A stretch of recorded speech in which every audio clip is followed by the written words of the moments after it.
And the conservative far-right narrative of the mainstream media about Charlie Kirk shooter is crumbling. Now we have this latest development. Charlie Kirk's alleged assassin Tyler Robinson lived with a transgender partner.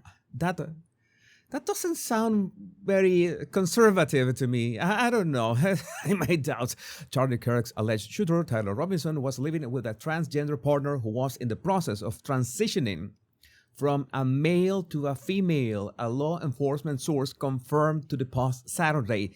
This is everywhere in the past 30 minutes. This is just breaking news. That individual, who has yet to be identified by the authorities, is now fully cooperating with the FBI on its investigation into the fatal shooting of the conservative activist, the source added. The relationship was first reported by Fox News' Brooke Singman. Text messages and other communications that the transgender individual traded with Robinson helped the feds nab the accused assassin. I guess that's how they could pinpoint Robinson's phone, and that's the way that they delayed that press conference the day before they caught him, so they could ping his phone and ultimately, well, locate him. And I guess that was a part of the operation that force. We know that we still are a bit murky about the situation, how his father turned him in. Federal and state authorities revealed during a Friday press conference that a roommate, quote unquote, cooperating with their investigation, revealed communications from a contact named Tyler that described bullet casings similar to those found at the scene and discussed the need to retrieve a rifle from a drop point. And this is something that needs to be said about what the CEOs or the owners of Discord, which is the app that they were using to communicate. They are claiming that at no point there are messages on Discord that pointed about any sort of planning of this assassination. They're saying that. So the brief of the FBI, what we know, it sounded like they were communicating on Discord about the assassination. This is important. About the assassination, but according to the people at Discord, nothing was happening there. I don't know. I don't buy it. I want more information. I want more into this because it's obvious. When you look at the whole picture, it's obvious that he had been radicalized either on Discord or on Reddit or who knows where else. But that was happening right there. So we know that about the roommate, and further details. This is the thing that I realized, and this is a video that I was going to make maybe with a bit more patience, but you know how these days you just have to jump in and begin to report on this, because there's so much misinformation being pushed out there, especially about the claims that this guy was, Tyler Robinson was far right. There's so many misinformation. I have right here now. I'm going to do this in real time. I wanted to share with you this. I'm going to do this right now. Is that things that people are sharing on Facebook that are complete fabrications, and this is a very extremely dangerous. I'm gonna do it as we speak right now. You're gonna see what are they sharing about this guy on Facebook. You know how Facebook is basically pure misinformation. Thanks to Colin Wright for sharing this. It's hard to comprehend the near-perfect inverted reality fed to the left regarding the shooter, and this is important. That's why I made my video, The Biggest Lie About Charlie Kirk's Shooter, in which I exposed that the media really wants you to believe that he was a fellow conservative, if not a far right, like a Groyper, which I should make a video about that to debunk that narrative as well. I think that I said that as well, that in that video I already did it. This Facebook page has 7.6 million followers. 7.6 million followers. And this post is closing in on 100,000 likes. Lots of my old friends are sharing it with comments like, finally, reality, we have a problem. What is the post about? Tyler Robinson, who turned himself from murdering right-wing activist Charlie Kirk, was not acting on left-wing ideals, but was deeply influenced by the far-right, quote-unquote, Groyper movement led by Nick Fuentes. I already debunked that. Robinson grew up in a MAGA household. His father was a police officer, and he was surrounded by guns from a young age. I see he was raised around guns from a young age as if it was a bad thing. So many people are raised around guns from a young age, and they don't grow up to be, assassins. That is asinine.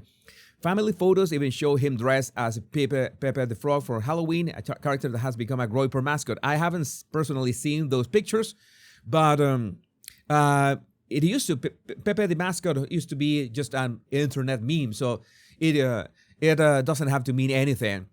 When police examined his ammunition, they discovered Robinson had scratched Bella Ciao on a casing. Though the song began as an anti-fascist anthem, which, far right, it's like somebody put it really brilliantly on my X timeline. I apologize, I didn't save the tweet, but somebody said, if a Groyper or somebody from Nick Fuentes, group, which I think that they are a bit crazy, by the way, but it doesn't matter right now. If they were going to insult somebody, they wouldn't use fascist. They would use, it's the Jews. You know that the narrative, it keeps appearing over and over again to justify almost, it's like this blanket statement. I already made a video making it really clear that, okay, you can talk about the Israel government, you can talk about the, Bibi Netanyahu, but saying that the Jews are responsible for everything, it's a bit, it's no, like, wake up, man. It's not like that. So it has been co-opted, this song, Bella Ciao, into the online ecosystems of Groypers and incels. They're making this up. This is absolutely made up. And it even shows up on the Groyper War playlist on Spotify. This mix of memes, music, and menace reflects how the far right glamorizes violence and recruits followers while hiding behind irony. This is the thing that I told you so many times. And this is one of the things that upsets me so much. Of course, I am upset by Charlie Kirk being dead. One of these detractors put his greatest hits, like if it was a bad thing, all the things out of context that he said. And even if they were out of context, which they are not, he posted those in bad faith. I said, well, this still makes sense, like 80% of them. So it's incredible. I'm upset about that. But I'm also upset at the amount of misinformation that is out there and so many people pushing for, their own agenda. I just saw a video. I'm not going to mention, not show the account because that is more exposure. That's what they want. Of a guy that said, "Oh, did you see that guy with a cell phone, a mobile phone? That was a mini gun that they used to kill Charlie from the side. The sniper was a decoy." Yeah, it was just to bring attention to his channel. That is a channel about something absolutely unrelated. That's something that triggers me a lot because I cannot stand misleading information. When I find something that I'm not sure of, I will tell you. I have no idea if this is true or not, and I have made enough videos in that light. When I'm sure of something, if I can put my expertise to it, behind it, I will do it. And this is the thing that I'm telling you. They're pushing this narrative. Again, at some point, I told you that maybe you can share my videos with your liberal friends and family. I don't know. In so many instances, it's almost a lost cause. But if you think that my videos can help, can help them see things as they are, because that's the only thing that I'm doing, well, I think it could be a good idea. It's important to understand that we are sharing, or at least what I am sharing, it's the latest developments of what is going on. I have to make a video because I need to study the footage better about a drone that was flying over the crowd the moment that Charlie Kirk was shot.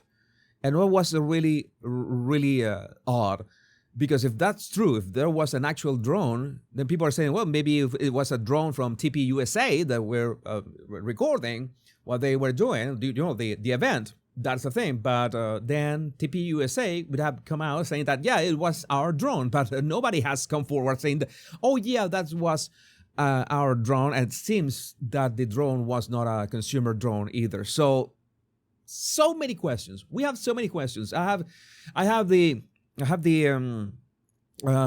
Charlie Kirk's wife analysis comment, that impactful speech, by the way. I have a Utah governor saying that the shooter acted alone.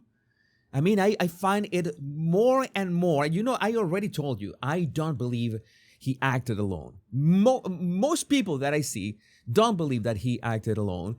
They want to really hammer that. I have no proof, of course, to say that he acted alone or not. But I have the doubts. I want to ask the questions whether if he acted with some other people helping him in some way.